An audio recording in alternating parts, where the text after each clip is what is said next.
everyone, Joshua Hanlon here in Portland, Oregon, and we're actually in Boone's studio right now. I'm sitting here with Mel and Boone, who are both on the LEGO Masters TV show. We're recording this video in between episodes 4 and 5 of the show, so as we chat here about the show, they won't be able to talk about anything that has happened past episode 4, but we can definitely talk about these first few episodes, which have been really exciting, very entertaining, so I'm happy to dive in here. So thank you so much for sitting down with me, guys.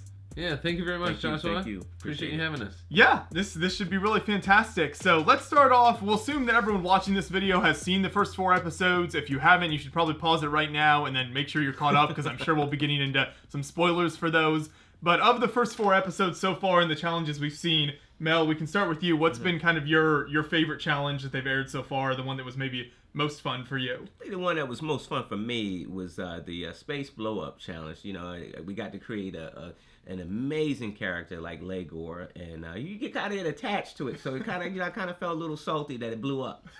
Maybe that character will make an appearance in something in the future. You know, you build a relationship. Right. How about you, Boone? We loved Timbertown so much, and it was so hard that it didn't work the time that it needed to work. But I think at this point in the challenge, it may be a toss-up between Timbertown and the movie challenge. I don't think we loved the content of our movie challenge build as much as we loved Timbertown, but we loved winning, and you know, we liked the shark, and so I'll say those two.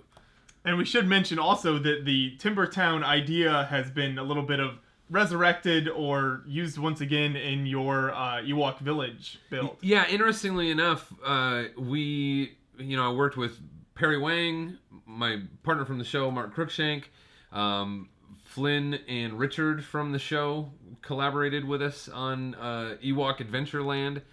Samuel from the show added a few things for us, and Mike Johnson helped us with some of the structural stuff. But Perry and I were talking about Ewok Adventureland before we knew anything about LEGO Masters. And so conceptually, Ewok Adventureland inspired Timbertown. But we hadn't built anything. So, you know, the vertical lift roller coaster that was my first stab at it. I had actually never built any LEGO roller coaster before Timbertown. So it was glorious the times that it worked, you know, and I was very excited about it. And so that kind of energy of like trying something new and hoping to try something that people hadn't seen before in quite that way was really, it was really awesome feeling. But so then, you know, part of the cool thing about it not working is we were able to then go back to, okay, when we got back, let's dive back into Ewok Adventureland and actually make this thing work. And then I was able to dial it in, and it's still a little bit finicky. You know, it's kind of like a great ball contraption. It has to be babysat. Anything with movement. Right, yeah. You know, it has to be babysat. But over and over again, I was able to show the people there this working roller coaster, and we would all cheer together when it got to the top and actually go down, and so it was a lot of fun. Yeah, it was a fantastic build, and we'll make sure to put a link to the Ewok Adventureland video in the description of this video, as well as a link to the behind-the-scenes LEGO Masters video that we have, where you can get a closer look at the LEGO Masters studio and some of the behind-the-scenes stuff as well that you can check out there. And Ewok Adventureland won People's Choice there you at go. Bricks Cascade. At the largest Bricks Cascade ever. All the records were broken, and our build won People's Choice, so that was awesome. This was a crazy year for Bricks Cascade, so we've been covering it. This is our 4th year now, so people who watch the channel a lot will have seen a lot of videos from there, but when you watch our coverage from this year, yeah, it was a really exciting year. The LEGO Masters, so much public coming in, so it was awesome. But now we'll maybe back it up a little bit then and go back to kind of the beginning of the show. Mel, talk about kind of maybe how you first heard about LEGO Masters and a bit of your process of deciding to get involved and what that was like for you. Yeah, I first was exposed to LEGO Masters through the Australia show overseas. You know, I was a fan of watching the show and everything. I'm like, man, something like that should come here. Lo and behold, I tuned in to Beyond the Brick, and they're announcing it. So I'm like, hey, this is my shot, man. I followed the instructions. I applied. I gave him my video, and I called up Jermaine, who's my partner on the show. I said, dude, I'm 3 years into this thing, but you build Lego Transformers that transform. I need you on this job with me. And so he he did his part, and boom, we hit the lottery and showed up big. So they send you, you do a little audition and a lot of interviews and meeting people and stuff, and that's what it's all about. It's about meeting people and talking. And so we did a lot of talking talking to everybody. So yeah. And so you knew Jermaine. Had you really built with him before that, or just kind of friends from the Lego community? Just friends from the Lego community. Every time, every Lego event I went to, he was right there over top of my shoulder, and we always were displaying together. Yeah. So that's great. So that's how you were involved. How about you, Boone?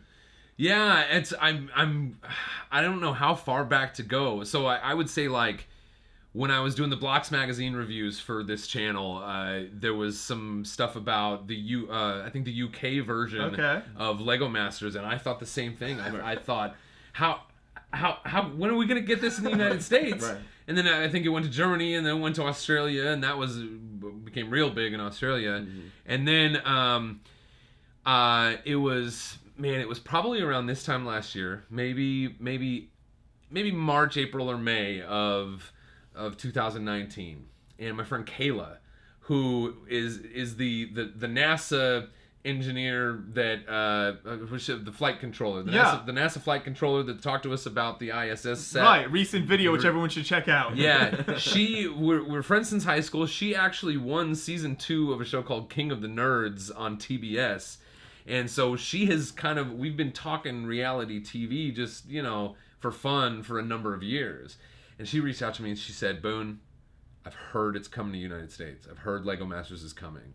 And that's all she had. So she was just like, I've heard it's coming. She heard it through her reality TV, I don't know what, the community online, right? And she just said, I heard it's coming. Watch out for it so you're ready. Because she knew I would want to apply. And then I met you guys in San Diego Comic-Con. Yeah. And you were moderating a panel with Lego Digital Media or what? Yeah, it was all sorts of like animated content, just of various projects that they were announcing. Right. So you're moderating the panel. John and I are sitting out in the audience watching this panel, and at the end of the panel, they announce, and the last thing we have to say in this panel is Lego Masters is coming to the US. And the website to apply is live now. Right. And we got up and we cheered, and I walked out of the panel room and called Mark and said, hey, do you want to apply for Lego Masters? And he was like, absolutely. Yeah. It's actually funny about that, which I hadn't really remembered this until just now when you brought it up, that panel, there was a lot of different projects they wanted to bring up and a lot of people on the panel. And so Lego Masters was like a secondary thing that we had discussed, like, if we run out of time, this might be one of the things that we don't have time for. But I knew, from an AFOL perspective, this would actually be like the most exciting thing we were talking about that day compared to some of the other stuff. And so I really made sure we kept moving enough to make sure that the Lego Masters announcement would come in at the end there for people. Well, good. I'm sure we didn't need that panel to know it was coming and to know that the application had gone live, but it was certainly exciting. To get the announcement that way. Yeah, so I know then you mentioned Jermaine, and I know you, Boone, you and Mark had built together, right? Yeah, Mark and I have been building together for 3 or 4 years now, Mark builds massive stuff and displays. Mark has won People's Choice the previous 2 years at Bricks Cascade, and the thing that he brought the year before that was a collaboration with Brett Hooper, and it was massive, and just these giant mechs, and so we've collaborated on a lot of things together and worked on some pretty impressive stuff, and he's won a lot of awards, and Mark's won a lot of major awards. I've had some experience winning like theme awards at conventions and winning some games and stuff like that, and so we just put that together, and we thought, we each have certain skills, and we trust each other. We've been building with each other long enough to kind of understand what each other's gifts are and what we bring to the team. So it made sense. So now you've got your teams then, and so there was quite an extensive application process. How long did that go on for? It was like several months, right? Yeah, I want to say so. Comic-Con was like the third week in July. And it wasn't till the end of October, the very end of October, that we were there ready to shoot the show. And going into that, Mel, what was your, I guess, expectation? Did you know much going into the first day you kind of showed up on set? Like, what was your expectation, and what did you know up to that point? Being on set, like on that first day, I'm looking around and I see that this guy's in there, and I'm like, man, I'm saying to Jermaine, look, we in trouble. I'm like, and you see the people that you know on YouTube are on that cast. I said, yeah, this is not gonna be a pushover. This is gonna be a real show. So you were familiar then with some of the other contestants before you got there? Yep, I was. So, it was a few a few YouTubers, and then I know a couple of I knew Tyler, and so it just it's amazing because you have all walks of life on that cast, and it's and everybody's an artist, everybody. So nobody came there to play. Despite the show being about Lego. Yep. Yeah. So you was maybe a little bit of a low morale moment when you first walked on. Yeah. Especially seeing him, he kind of crushed my dream. I'm like, oh man, this ain't going easy.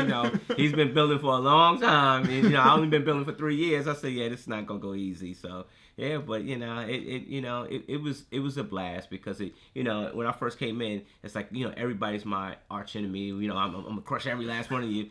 But I ended up, gaining a brother here, man. Right. And him and Mark, man, we used to go out and eat like every day. Yeah, and I think that bond is really cool, and I definitely want to touch on that some more later on. But Boone, what was your kind of same question, sort of experience or expectation going in with you and Mark? Yeah, I really don't think we had any idea how to know where we kind of fell in the spectrum of skill level coming into the show. And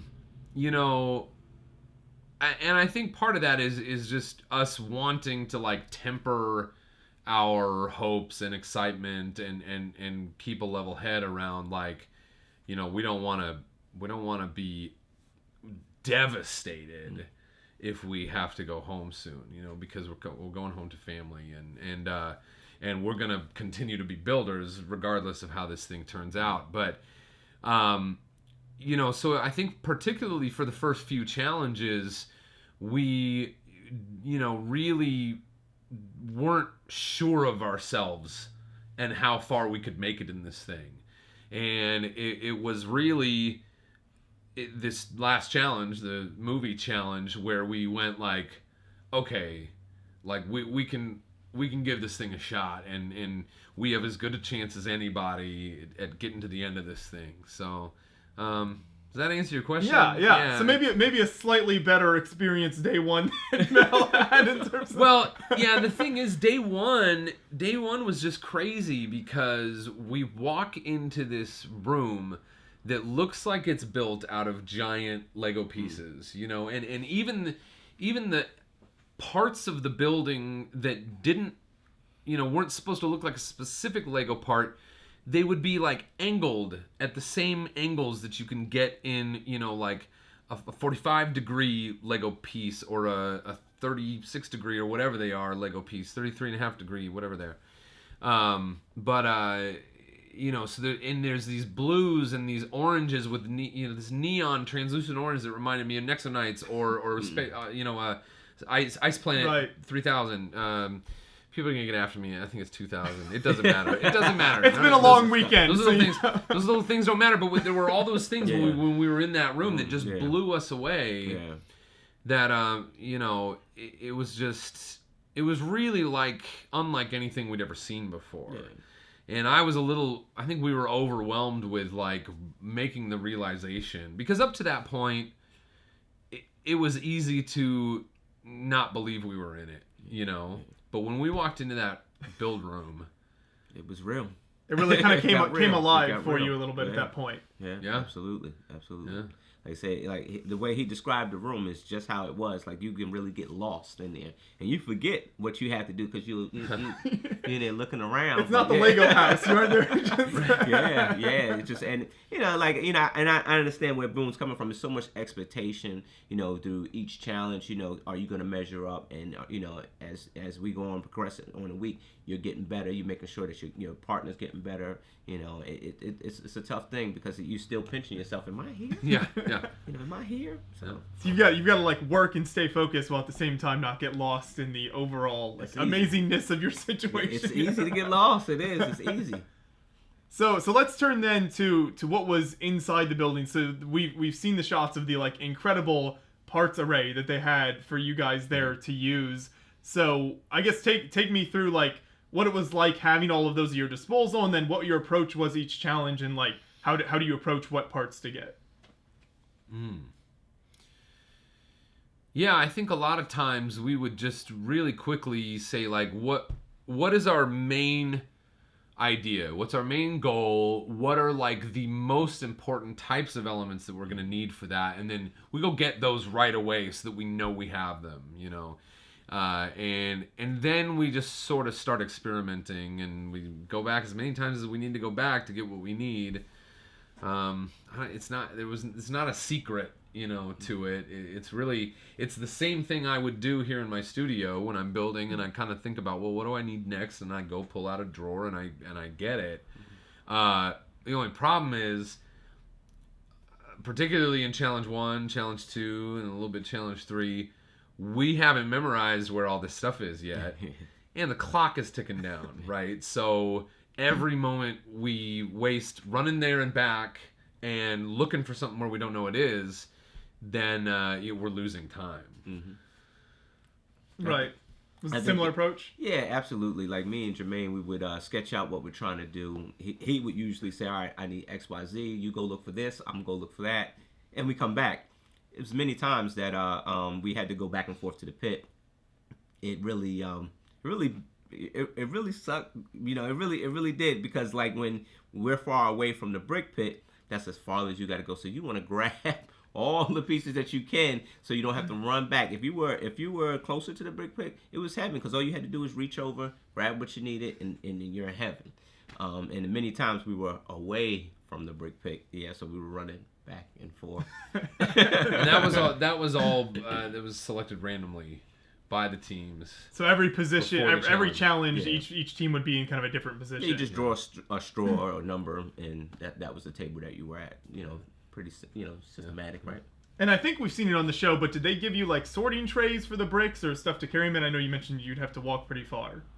Yeah, we had a few sorting trays, and I would cheat though. I would actually like take the bin or the little container that they had it and put it in my sorting tray. I got yelled at a couple times for doing that. I wasn't supposed to do it, but it was all the pieces I need. So I needed so. Why bother pulling them out when you can just take the whole thing? All. You could take it all, right? You could take it all. So they're gonna put it back, right? They put it back. So there were a couple of sorting trays, and then a couple of larger bins, deeper bins, that we could, if you wanted to go to the 2x4 bricks and get 200, red 2x4s, you might want to take that bigger bucket with maybe for an octopus or anything. Something with tentacles. Something with tentacles. And Mel, you mentioned the sketching, so that's another thing I wanted to ask you about. Mm-hmm. We've all seen the really nice Windows tablet product placement in there. So what exactly was the process for each of your teams in terms of like how you planned and how much time that took versus the build itself? So one of the elements was storytelling, right? And I was probably a better storyteller than Jermaine. He's going to get me for that, but I usually come up with the stories and he make it come to life. Hey, that's why it's a team, And so, I usually just grab the pad and come up with the story and plan it out. And then he would go back and say, all right, we're going to do this step first, this step second, and third. And by then, all the brick is going out of the pit. and we're behind. We've got this great idea, but there's nothing right. There's nothing left. So it was a situation where we was missing some mixel joints, right? We was missing mixel joints, so we had to go with the ball joints instead. So that means you have to, ball joints you have to build bigger, right? So we end up having to build our character a little bit bigger. There you go. How about Boone?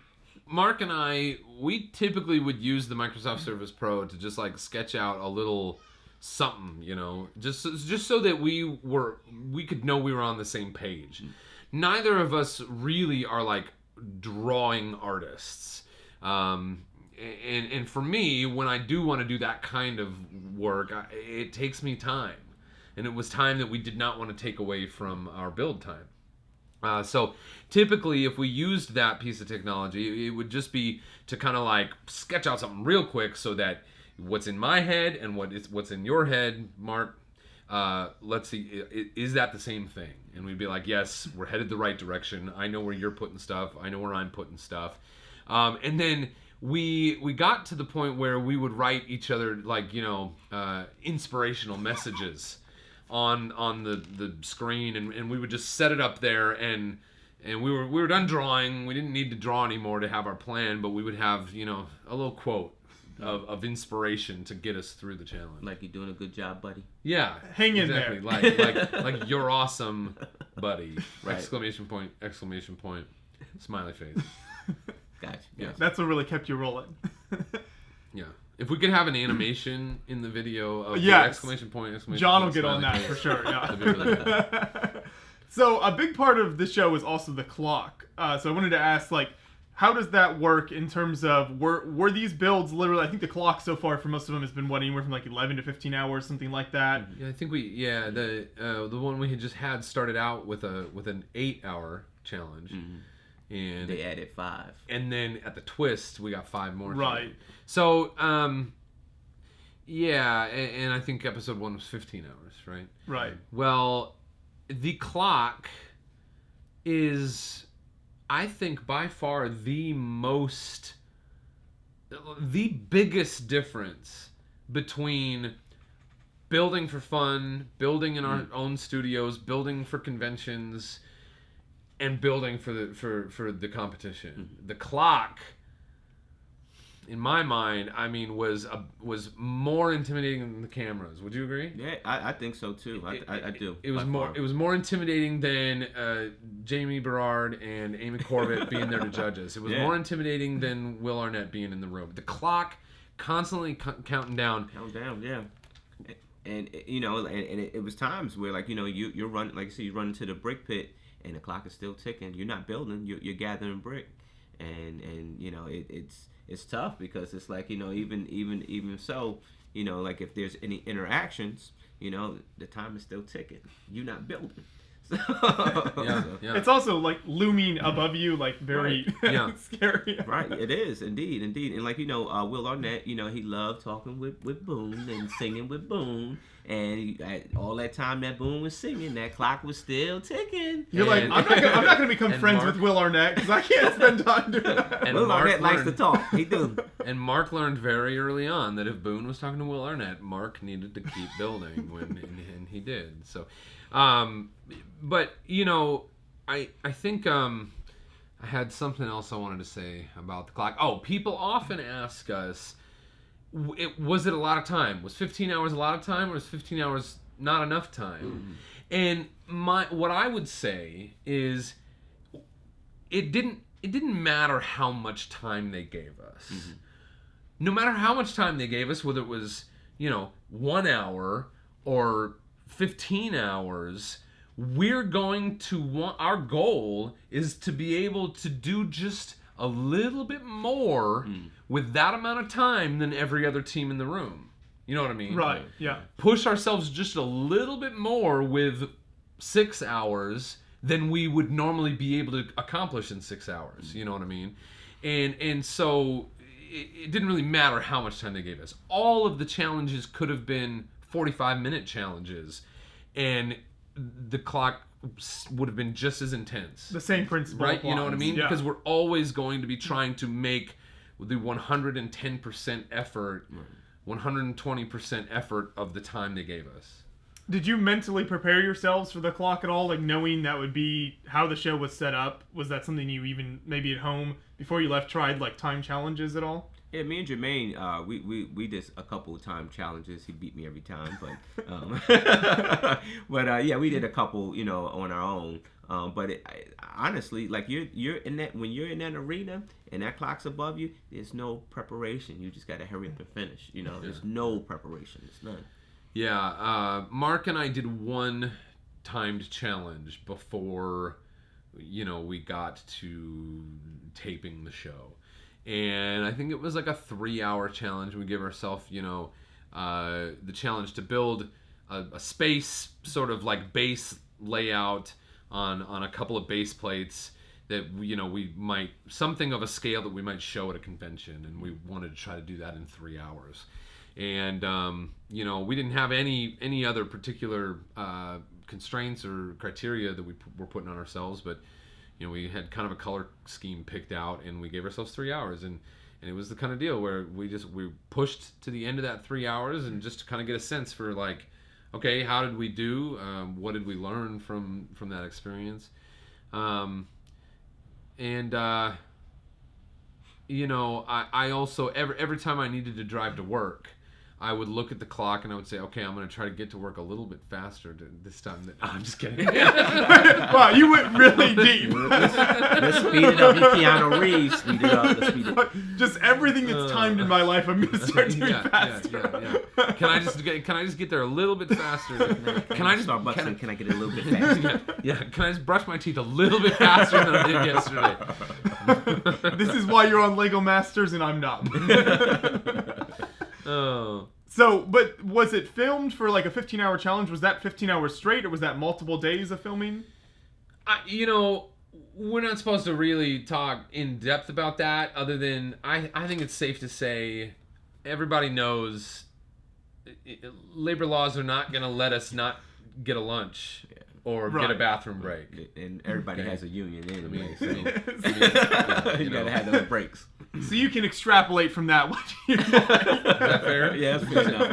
I think you're safe. That works. So then I want to turn to the other contestants on the show, and I think Mel, you referenced earlier kind of the bond that you all had together. So did that come mostly over the months you were actually filming, or did that come from time you guys spent just outside of when the cameras were actually on doing stuff together? Some of both. Like how did that work as you really got to know each other as the show went on? I think it was a little bit of both. The interactions like on camera, and then all the time spent off camera, like when we're back on our own time, because people gotta sleep, so and we gotta eat. So I think that bonding with this group of cast, I think it actually made us better. Like even take for instance like Brick Cascade. It's on the tip of my tongue. Brick Cascade. That group, that core group right there, and then we had some that are not here, but they're close too. We talk every day. We talk every day. On our Instagram, we talk every day, and so I think that I acquired this family, just because of the show. So it's hard to, like families, families they fight, they tear up, and we make up and we move forward, right? So you have ups and downs, and right, I think we're all a big family. Yeah. I think it really was like the most kind of bonding that we did while we were all together. I think, and I'm talking about in those days before anyone left, and as the cast got a little smaller, but I can't speak specifically to when things happened, but it was really like meal times were incredibly important. Yeah. And I know that's where Mark and myself we would meet up with Mel and Jermaine for almost every meal, and we would sit down and we would just we would talk about anything else. Yep. For a while.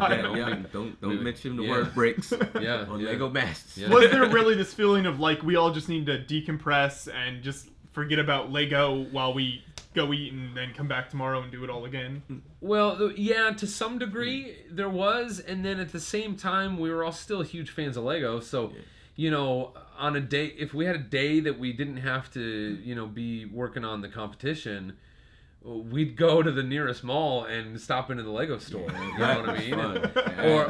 I remember on Mark's birthday, we had a little build challenge in my room, and a bunch of people came over. Jermaine was there, and Tyler and Amy. Yeah. Tyler and Amy came over, and we were doing these like 3-minute challenges, and I'd be like, all right, everybody. So we got Tyler and Mark and Jermaine, and who else was doing it? Were you there? I think it was Richard and Flynn. Yeah, Richard and Flynn was there. And I'd say, all right, everybody, build the best animal that you can build, and you got 5 minutes, and people we just dumped out all these Lego bricks on the bed, and that's what we did on Mark's birthday, So, and it's tongue in cheek, right? Because then you get people in the room. The other people in the room were like, okay, you, Amy, you're Brickmaster Jamie, and someone else, you're Brickmaster Amy, right? And then they would give their little critiques, and we were having fun with it. But so I don't know, but at the same time,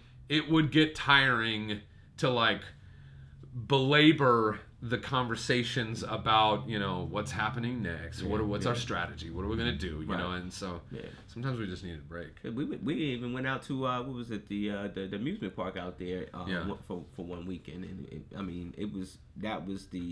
that was the stress relief that we needed. Going to an amusement park, going on some crazy rides that I'll never go on. And if you were feeling risky. So my family, Danny and I and the kids, we love Disneyland, and we have been over and over and over again. And I know that place like the back of my hand. This guy's never been. No. And so I was able to watch him. This has nothing to do with the show, but we were there and we were having a day off, and I got to watch this guy go on rides that I've been on over and over again. He's going on them for the very first time in his life.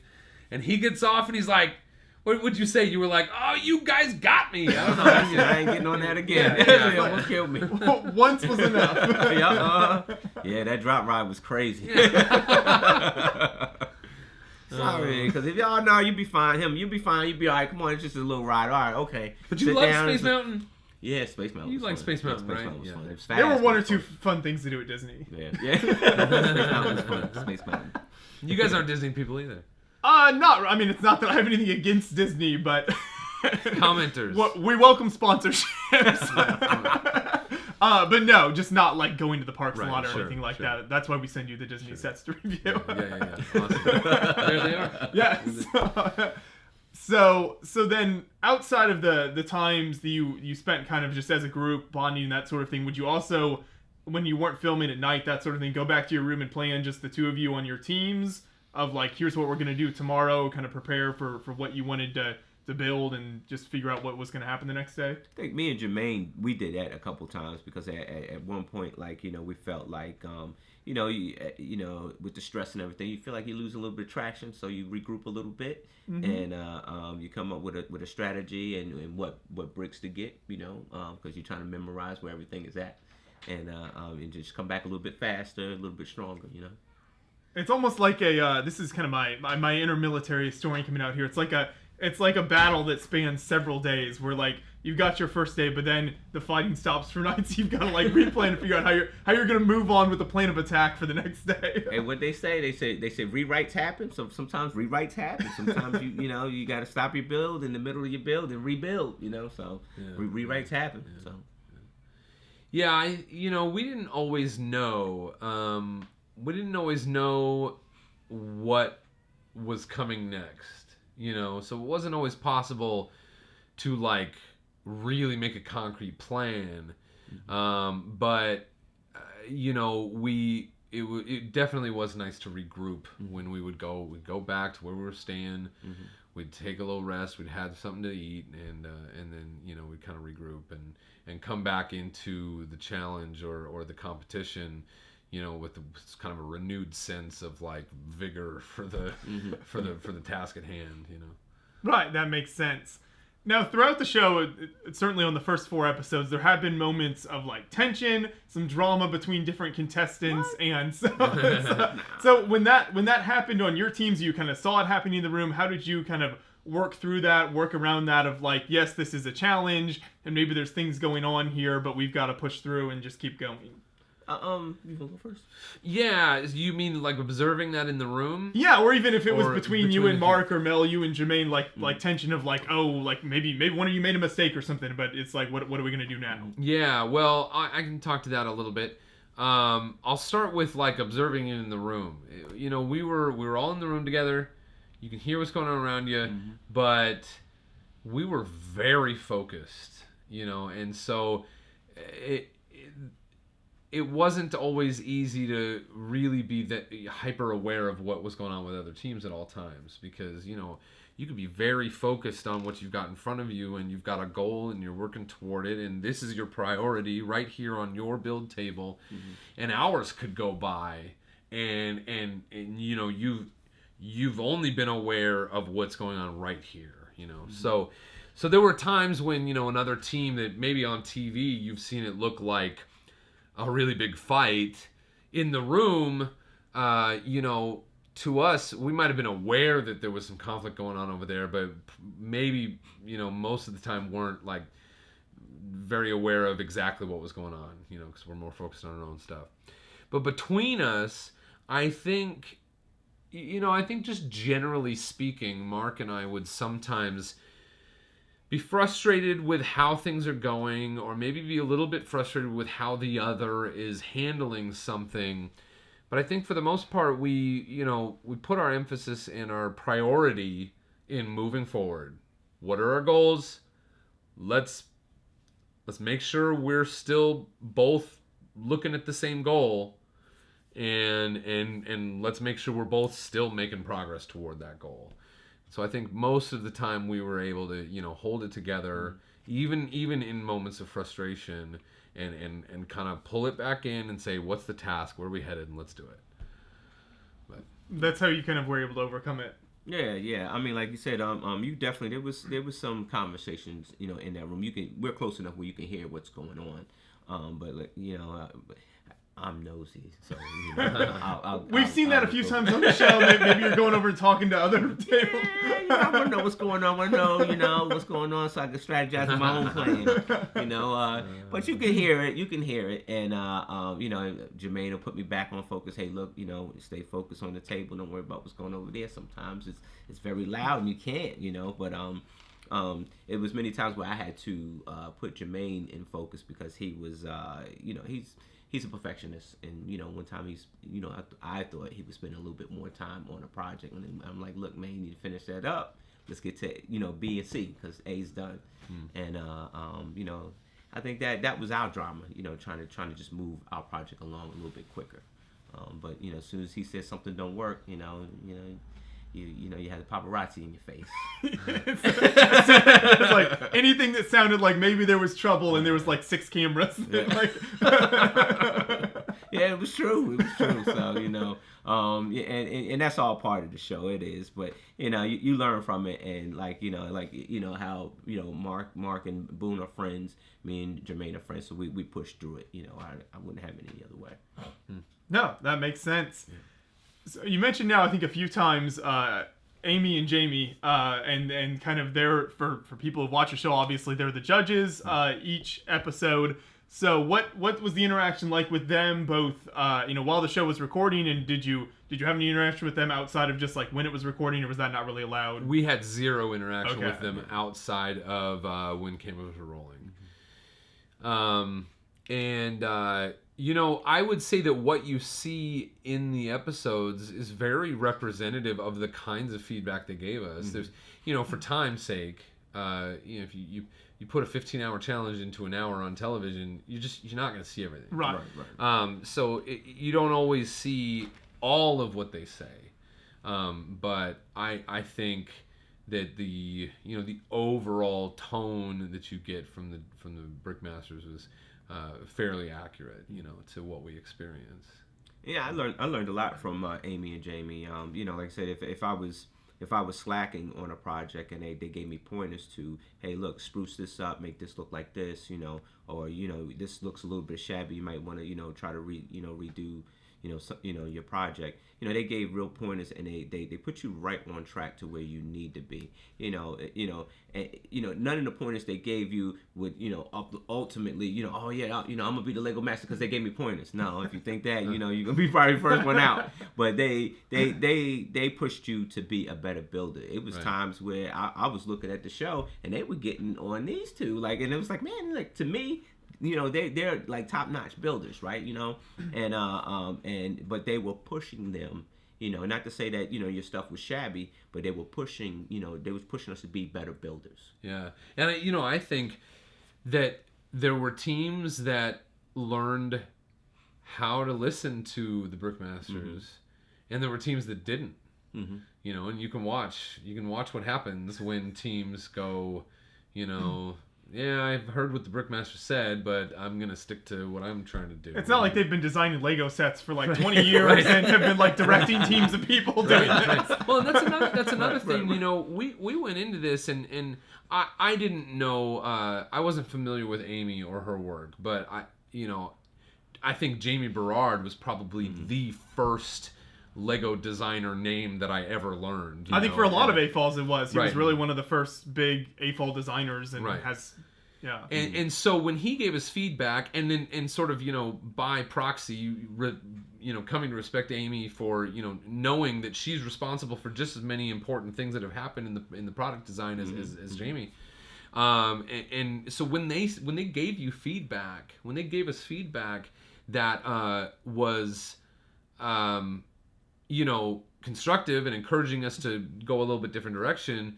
We took that and did the best we could to go with it. But when they gave us positive feedback, when they recognized something that they enjoyed, that they liked, that struck them or stuck out to them, that meant a lot. Yeah. Because it's like, Jamie Berard his job is to give that kind of feedback to people. And ultimately, when he's doing that at Lego, you see the results of that on the shelves. Right. And millions of kids around the world enjoy those products, and those products become for those kids, the favorite toy that they had as a kid, and they'll always remember that.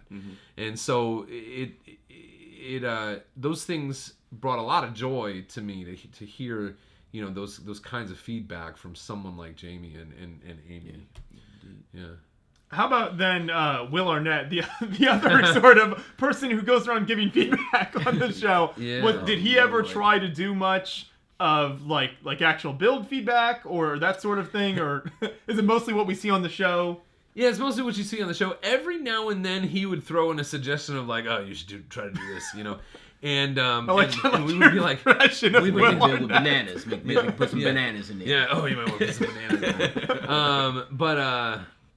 And every now and then we would kind of look at each other. Mark and I would sort of look at each other and like chuckle about like, should we actually consider doing that ridiculous thing that Will said?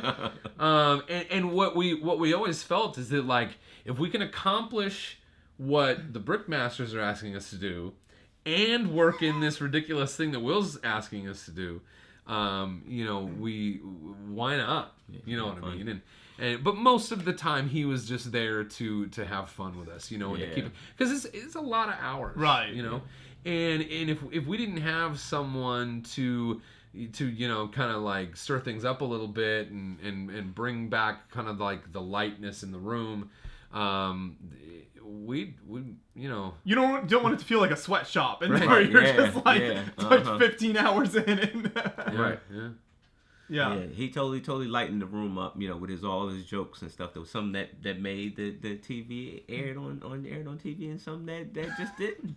So for a variety of reasons. He is a comedian. He should have a stand up. He should. If you ever see me in person, and there aren't very many people around, ask me to tell you a couple of Will Arnett stories. There you go. Next convention, you see.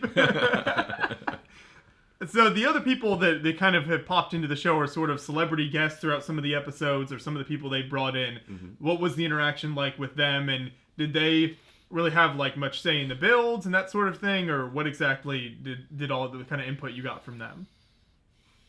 You want to talk about that? Yeah. So the you might gonna get ready to edit this here in a second. That means we keep all. That means everything you're about to say is gonna be kept in.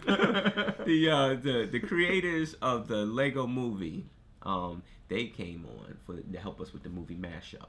And when they walked through the door, I'm like, man, this just got real. Like, now I'm really nervous because when you see their faces, they represent Lego. Yeah. That's what needed to be edited?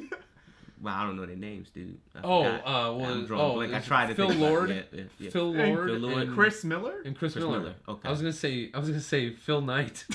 See? And then I was gonna say Michael Knight. And neither Michael.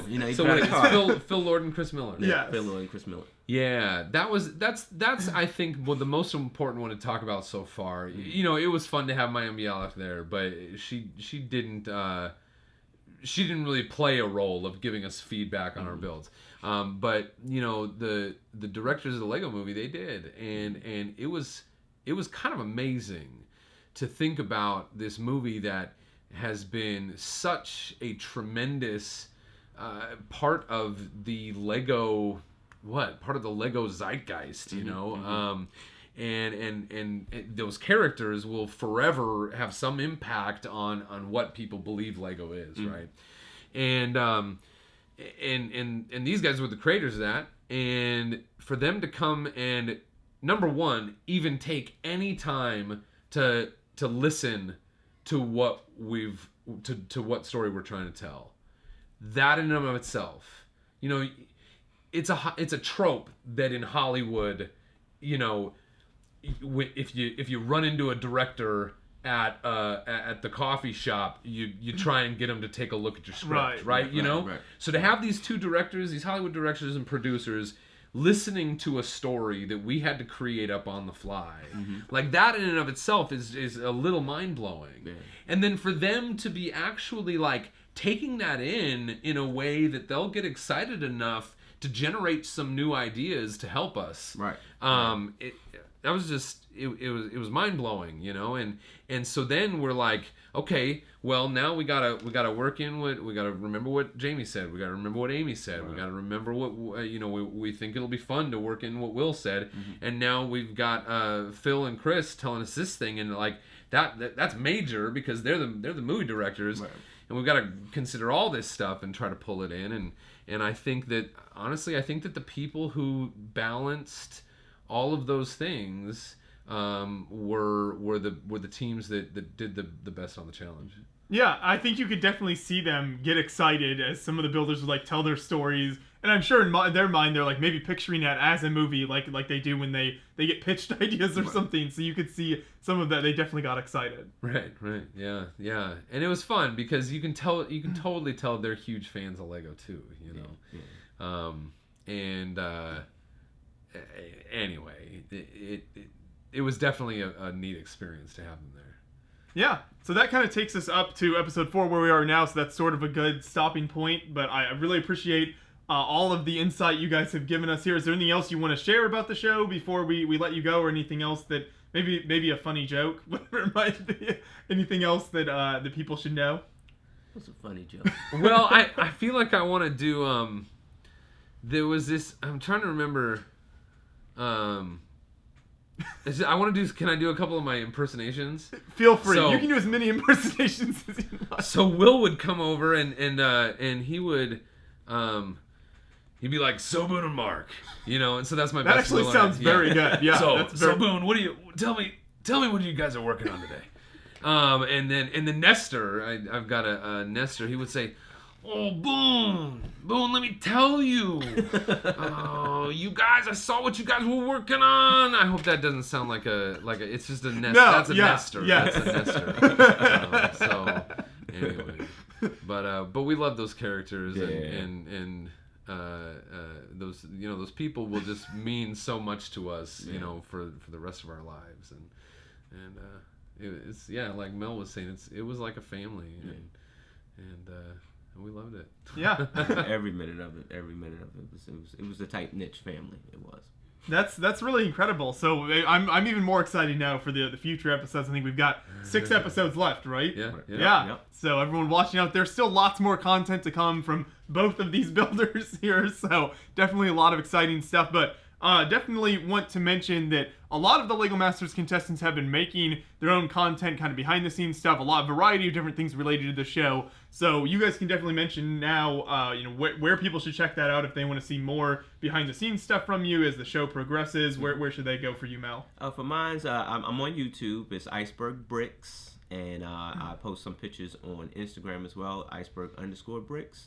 On my YouTube channel, I'm kind of, following each episode and just, stating as much as I can that, about the build that I can that we probably might have missed on here. So, Yeah.